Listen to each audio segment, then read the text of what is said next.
Dominica's Prime Minister is sworn in as international observers validate the election results. Bolivia's movement towards socialism party holds its first Congress since the coup. And people continue to take the streets of France in anti-government protests. From the headquarters of Telesur English in Quito, Ecuador, this is From the South, and I'm Camila Escalante.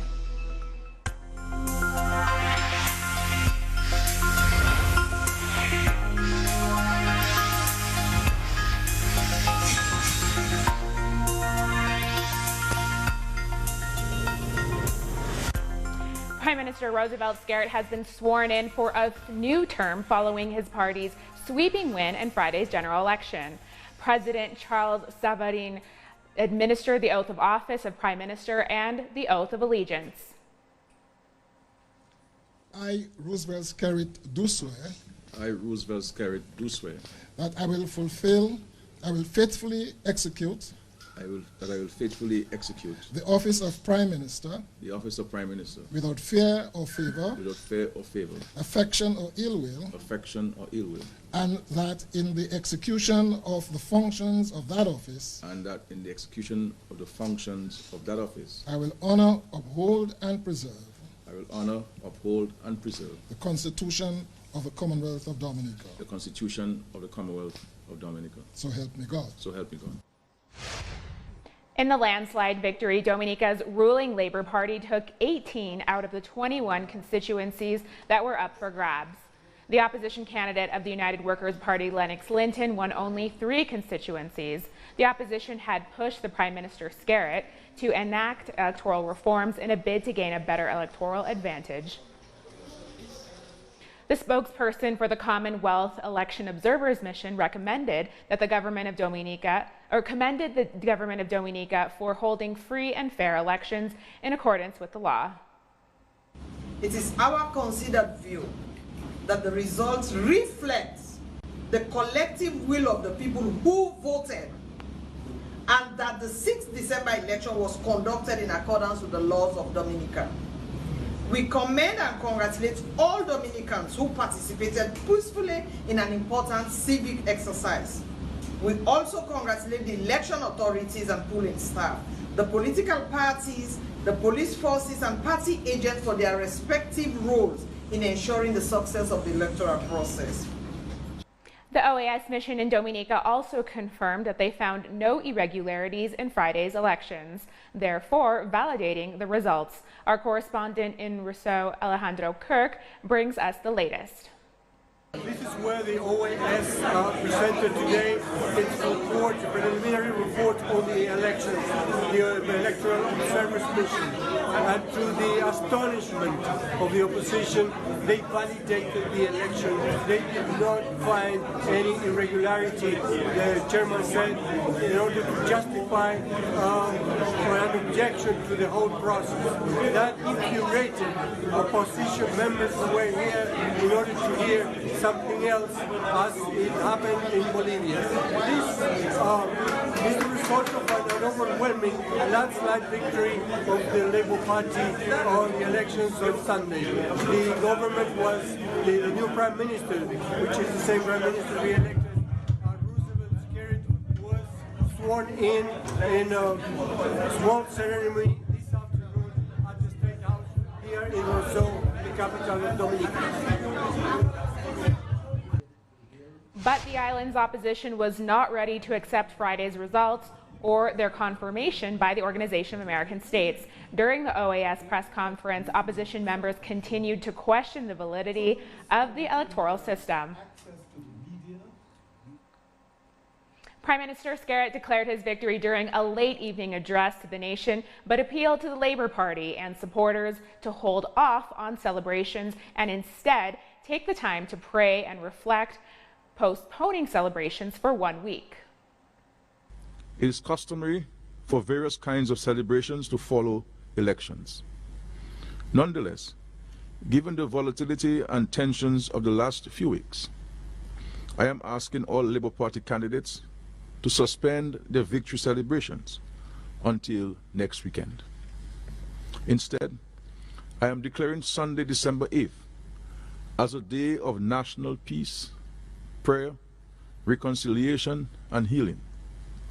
I am asking for all churches to hold services at 10 o'clock in the morning so that the entire country will be praying at the same time.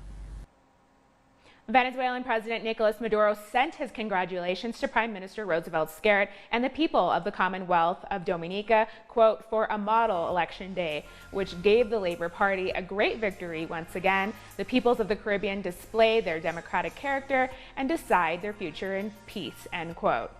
And Cuban President Miguel Diaz-Canel sent his congratulations as well for the electoral win. The Caribbean neighbor was among the first to send its felicitations. He said, "We shall continue working on strengthening the friendship and cooperation relations with that sister Caribbean nation."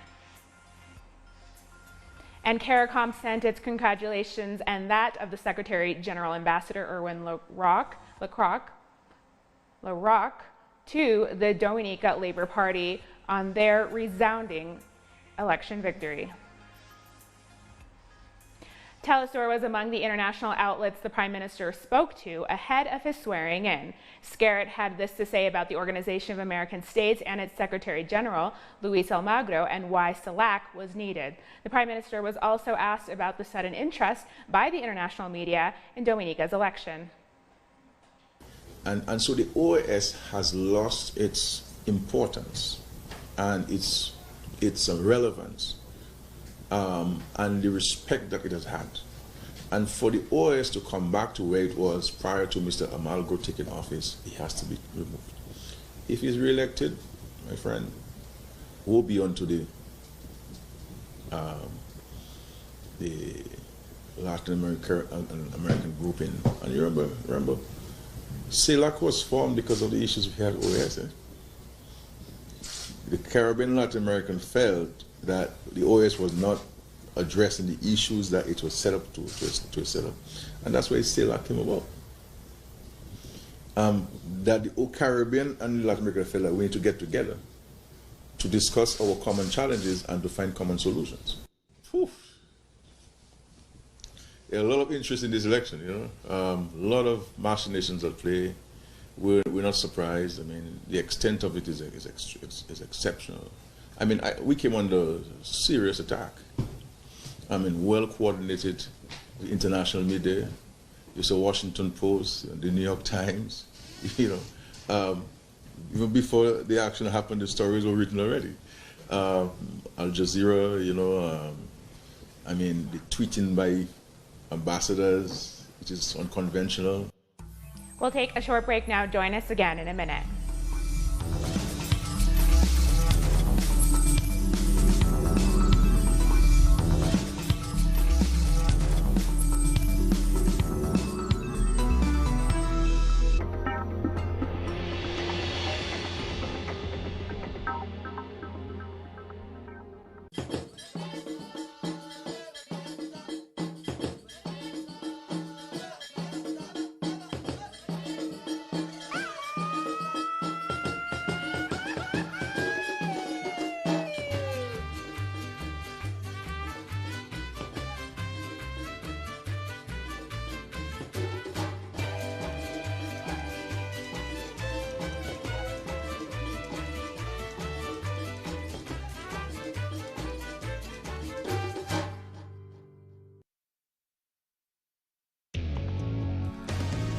A review of the world news that investigates, incites analysis, and induces criticism, because every event has a context.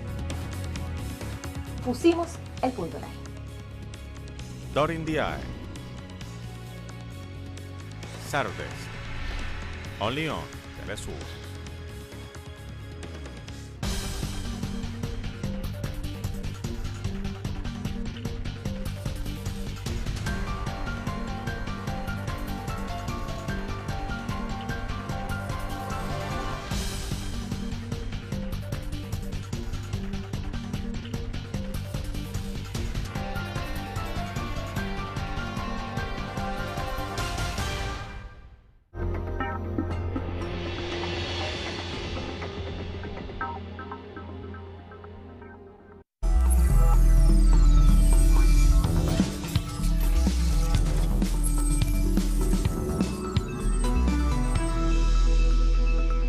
Welcome back.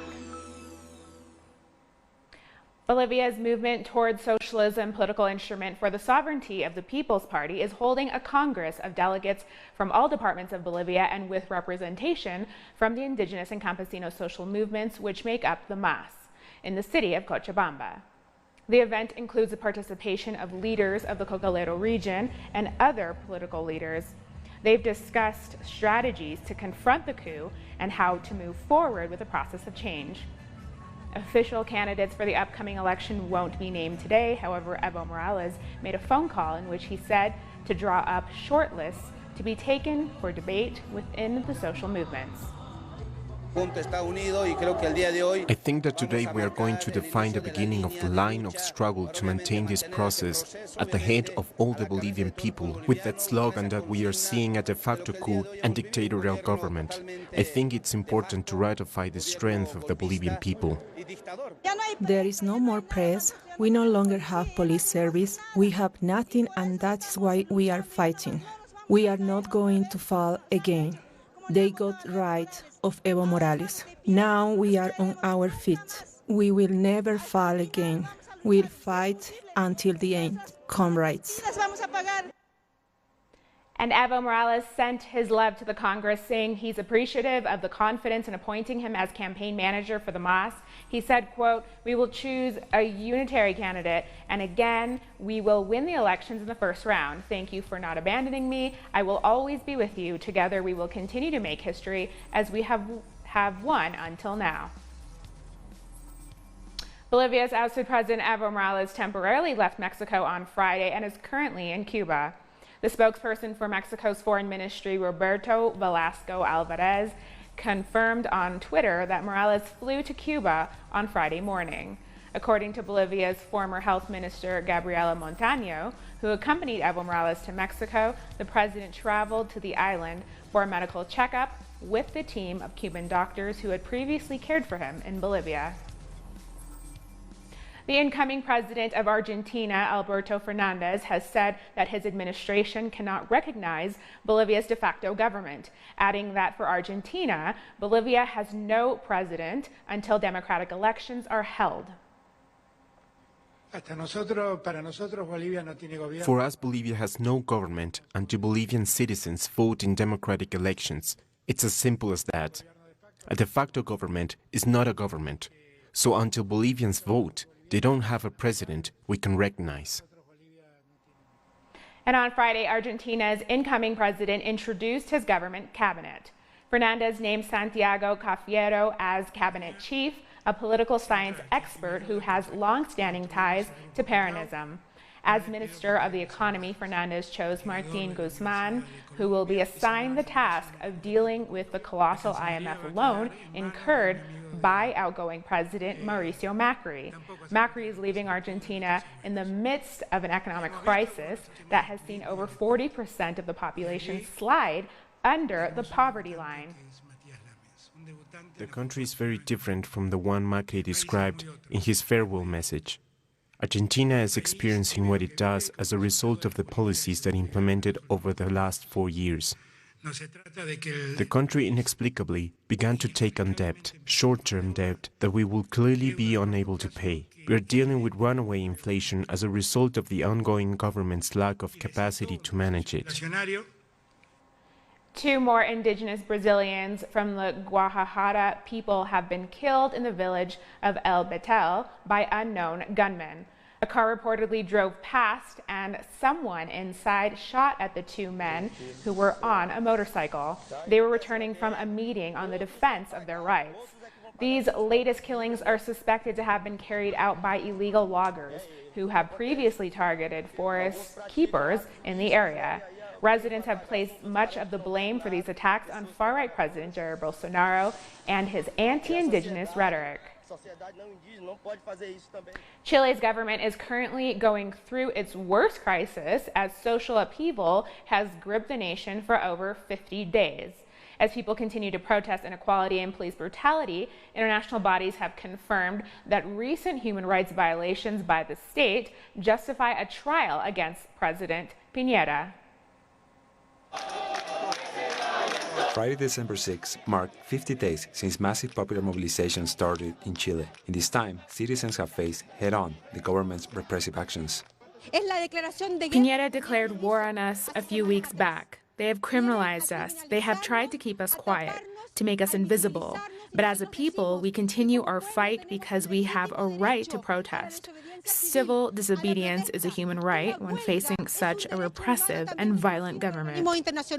After 7 weeks of mass mobilizations, the government took political initiative to try and quell protests, despite the fact that President Sebastián Piñera holds a mere 4.6 approval rating among citizens. On top of this, he is facing a possible impeachment trial due to his involvement in the violation of citizens' human rights. Lo consideramos un deber ético.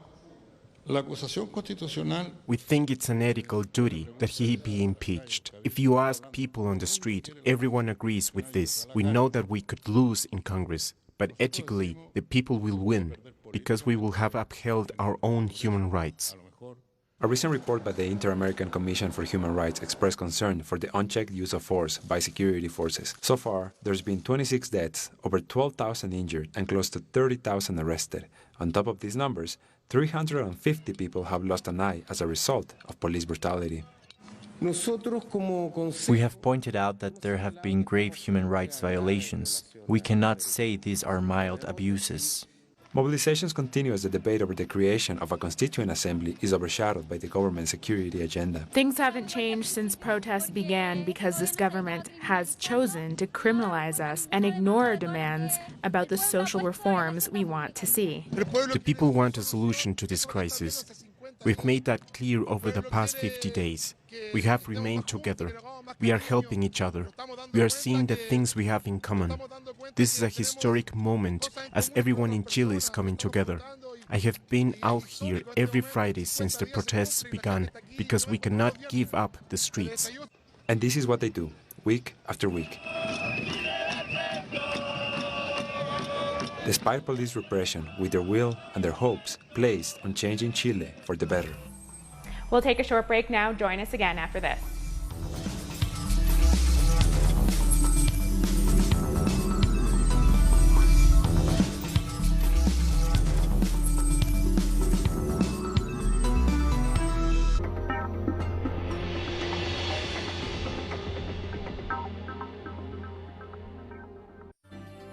We have been present in all the events stirring our peoples.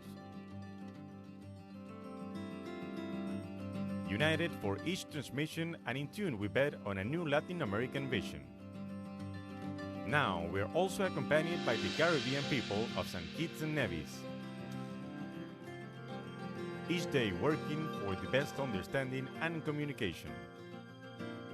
Tell us more. The news source from South America and the Caribbean.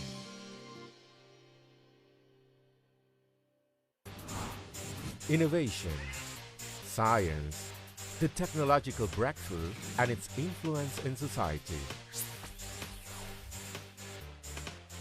Viajeros del saber, el futuro está aquí. Atomum. Monday, only on Telesur.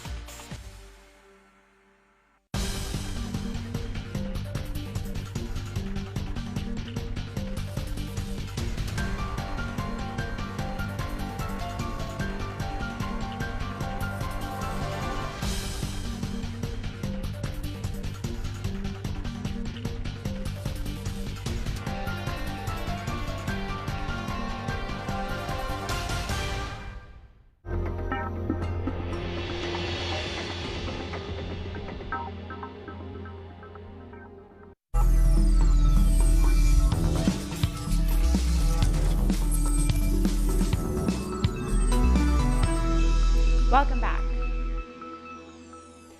At least 12 people have been killed by floods in western Uganda. The victims were swept away by flash floods as the Eastern African country continues to be battered by torrential rains. Several houses have also been destroyed and roads have been blocked. Last week, about 20 people were killed as a result of floods and mudslides.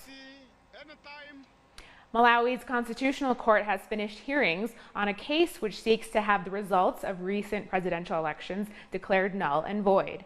The two main opposition leaders challenged the credibility of the election after Peter Mutharika narrowly secured a second term in office. This is the first time presidential election results have been challenged in court since the nation gained independence from Britain in 1964. Have established in many respects that we are talking at least about 1 million barrels cast that are affected by the irregularities as we allege and contend before the court. Surely, on that basis alone, the court must nullify the presidential election. 5 presidential candidates in Algeria took part in a televised debate just days before the vote. This was the first televised debate between presidential candidates ever in Algeria. All 5 are former senior officials from the previous government, a fact that has led to continued demonstrations against them.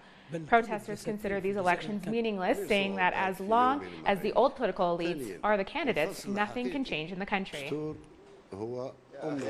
I won't vote, and I hope that there won't be elections. This debate, for example, is a waste of money. All this electoral campaigning is a waste of money. These 5 have to be judged in the court with the rest of the criminals. And in France, Algerian citizens also protested outside of the country's consulate. They say that they fear that the former president's allies might use the vote to usher in a successor from their own ranks. We are here, like our fellow citizens and colleagues in Algeria, to reject military interference in politics and demand that the power be returned to civilians. Yellow vest protesters rallied in Paris, France on Friday against the government's proposed pension reform. This marks the 56th week of the so-called yellow vest protests in Paris. The protesters are demanding sweeping change in the political system, including the repeal of the pension reform project and the resignation of the president, Emmanuel Macron. And transport workers held a strike in Paris has entered its 3rd day, greatly affecting all public transport in the city. Rail and bus workers' unions have vowed to continue the strike until Monday. However, the Prime Minister said he is not moved by the demonstrations and insisted the government will go ahead with the pension reform. The pension question is on the table in Germany every once in a while as well. As far as I understand it, it's not regulated also for many folks below 30. So yeah, it's an issue, no? And if it's not solved well, then you go to the streets. That's democracy. That's what you do. We move to Colombia, where citizens continue to protest against the government's austerity measures. A concert was held this week to celebrate the culture of those who've been resisting for 500 years and who remain forgotten by President Iván Duque. They tune each instrument, test the strings and rehearse. Musicians from different parts of Colombia united in the People's Philharmonic for a special show. This is a tribute to the Indigenous Guard. It hasn't been done for more than 500 years, because the Indigenous Guard came from Cauca to support the national strike, a very important movement where we are seeking dialogue. They are using instruments brought to the Americas by the colonizers. Here they are mixed with protest songs in a concert entitled Resistance for Life.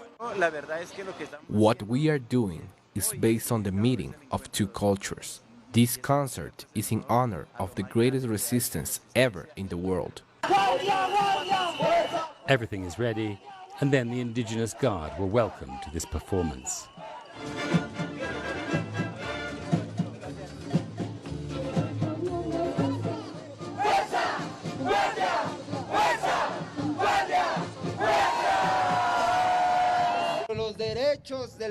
The rights of the people cannot be negotiated. We come to demand respect for life, for the land, and for peace, because the government has not implemented the agreements.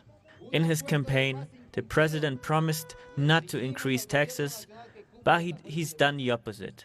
We are troubled by what is happening to the Colombian people.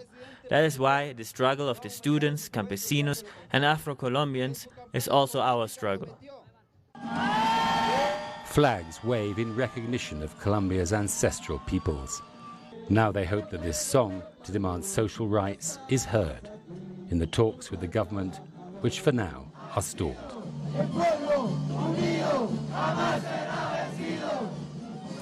We've come to the end of this news brief. You can find these and many other stories on our website at telsurenglish.net.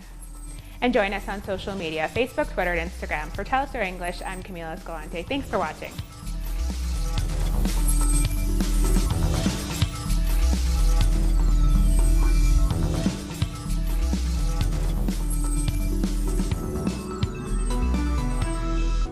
The life is full of moments.